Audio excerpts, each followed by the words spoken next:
Olá pessoal, aqui mais um vídeo para tratar não apenas de princípios do direito penal, mas de duas teorias que são mencionadas pela doutrina e que trazem uma boa reflexão sobre o sistema jurídico penal e que merecem o conhecimento dos operadores do direito para que possam pensar no crime e na nossa sociedade e nos fenômenos criminológicos de uma forma mais ampla. A primeira teoria que eu gostaria de mencionar com os senhores é a teoria do etiquetamento social, também conhecida como Labeling Approach. Essa teoria ela tem como base que a criminalidade é uma consequência de um processo de estigmatização social. Aqui, a questão central do pensamento criminológico deixa-se de se referir ao crime e ao criminoso e passa, segundo a teoria do etiquetamento, a uma reflexão ao sistema de controle social e suas consequências, ou seja, a forma em que o Estado realiza o controle da sociedade no caso de prática de condutas tidas como ilegais. Segundo a teoria do etiquetamento, há uma inversão do estudo da criminologia. Deixa-se de se pesquisar as causas do crime, a etiologia, para focar nos processos de criminalização. A pergunta que a teoria do etiquetamento faz é: por que o Estado escolhe alguns crimes e algumas pessoas para serem criminalizadas? Logo, o Labeling Approach, teoria do etiquetamento, tem se ocupado em analisar especialmente as reações das instâncias oficiais de controle social e também tem estudado o efeito estigmatizante da atividade de controle social feita pelo Estado e pelos seus órgãos de policiamento, acusação e julgamento e execução da pena.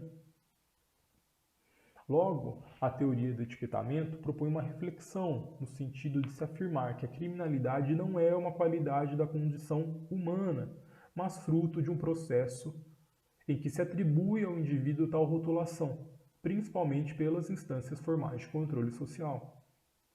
Esta etiqueta ou rótulo acaba por perseguir o indivíduo, segundo essa teoria, causando a expectativa social de que a conduta venha a ser novamente praticada, perpetuando o comportamento delinquente e aproximando os indivíduos rotulados uns dos outros. Uma vez condenado, o indivíduo ingressa numa instituição, presídio, que gerará um processo institucionalizador com seu afastamento da sociedade e a imposição das rotinas do cárcere. Logo, a teoria do etiquetamento, então como foi dito, ela não procura entender as causas do crime, mas ela estabelece que o crime ele é um processo de estigmatização social. Que o Estado escolhe alguns crimes e algumas pessoas para serem criminalizadas e impõe sobre elas um rótulo. E esse rótulo passa a exercer um papel estigmatizante naquele indivíduo e em vários outros que depois são unidos entre si, no caso numa instituição penal, uma unidade prisional, e que este comportamento que foi rotulado como criminoso causa uma estigma e que posteriormente a sociedade vai esperar que esses mesmos indivíduos ou aqueles que com ele pareçam praticarão os mesmos fatos. Além dessa teoria do etiquetamento, que é apenas uma das teorias que buscam dentro da criminologia entender o fenômeno criminal, nós temos uma segunda teoria, a teoria das janelas quebradas. Outra teoria que tenta entender as causas do crime. Trata-se a teoria das janelas quebradas de uma vertente da escola de Chicago, ecologia criminal. E ela tem a teoria das janelas quebradas como paradigma básico o fato de, segundo ela, a criminalidade ser produto direto do meio ambiente, também chamada por parte da doutrina de teoria dos testículos despedaçados, ou, em inglês, Broken Windows Theory. A partir dessas premissas, criou-se, então, a teoria das janelas quebradas, baseada em um experimento realizado por Philip Zimbardo, um psicólogo da Universidade de Stanford. Este experimento foi realizado da seguinte forma. Um automóvel foi deixado em um bairro de classe alta em Palo Alto, na Califórnia, e outro foi deixado no Bronx, em Nova York. No Bronx, o veículo foi vandalizado e teve suas peças furtadas em poucas horas.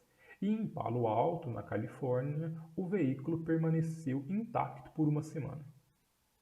Porém, após o pesquisador, depois de uma semana, quebrar uma das janelas do veículo deixado no bairro de classe alta da Califórnia, o carro foi completamente destroçado e furtado por grupos de vândalos em poucas horas, da mesma forma em que ocorrera no bairro de Nova York. Portanto, a teoria das janelas quebradas entende que a criminalidade seria provocada a partir da desordem inicial e rapidamente se alastraria. A conclusão a que se chegou foi que o fator determinante para a prática delitiva foi a ausência do Estado, pois a prática do crime ocorreu em ambos os bairros. Isso porque, de uma maneira analógica, o fato de haver uma janela quebrada no veículo representa outras desordens, como pichações, ausência de iluminação, falta de planejamento urbano.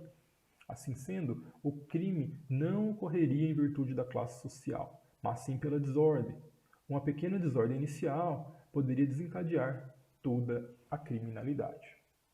Então aí nós temos duas teorias diferentes entre si, que, dentre muitas outras, busca entender o fenômeno criminológico, busca entender as causas do crime, enquanto a teoria do etiquetamento estabelece que o crime seria uma consequência de um processo de estigmatização social e da inserção de rótulos pelo próprio Estado em determinadas condutas e pessoas.